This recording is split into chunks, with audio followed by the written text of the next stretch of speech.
నమస్కారం NS news కి స్వాగతం. నా పేరు ఉషా. ముందుగా ముఖ్యాంశాలు. మంచిర్యాల జిల్లా చెన్నూరు యువ నాయకులు మాట్లాడుతూ Congress party Peddapalli parliament MP ticket గడ్డం వంశీ గారికి కేటాయించాలని డిమాండ్ చేశారు.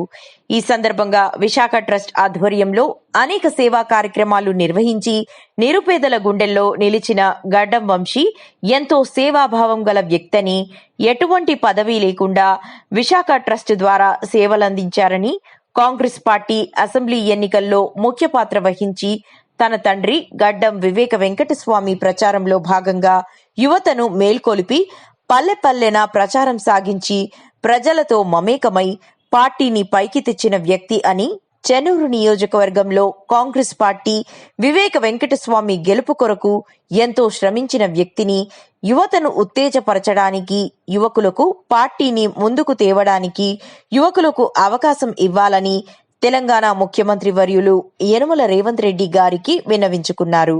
యువకులకు ప్రోత్సాహం ఇచ్చి తెలంగాణ అభివృద్ధి కొరకు నవ యువకుడు గడ్డం వంశీకి పెద్దపల్లి పార్లమెంట్ టికెట్ కేటాయించాలని కోరారు.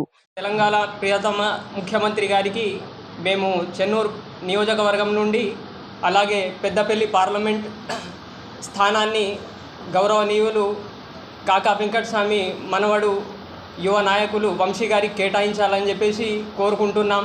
అదేవిధంగా కాకా సేవలు ఈ పెద్దపల్లి పార్లమెంట్కు చాలా అందినాయి.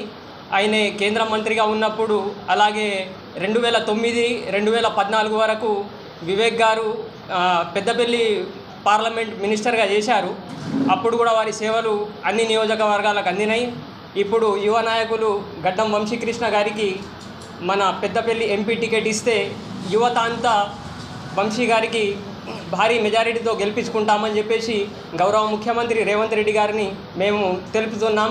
అలాగే కాంగ్రెస్ పార్టీలో యువ నాయకులను ప్రోత్సహిస్తే యువకులకు మేలు జరుగుతుందని, నియోజకవర్గాన్ని కూడా అభివృద్ధి పదంలో నడుపుతారని మేము కోరుకుంటున్నాం. జై వివేకన్న.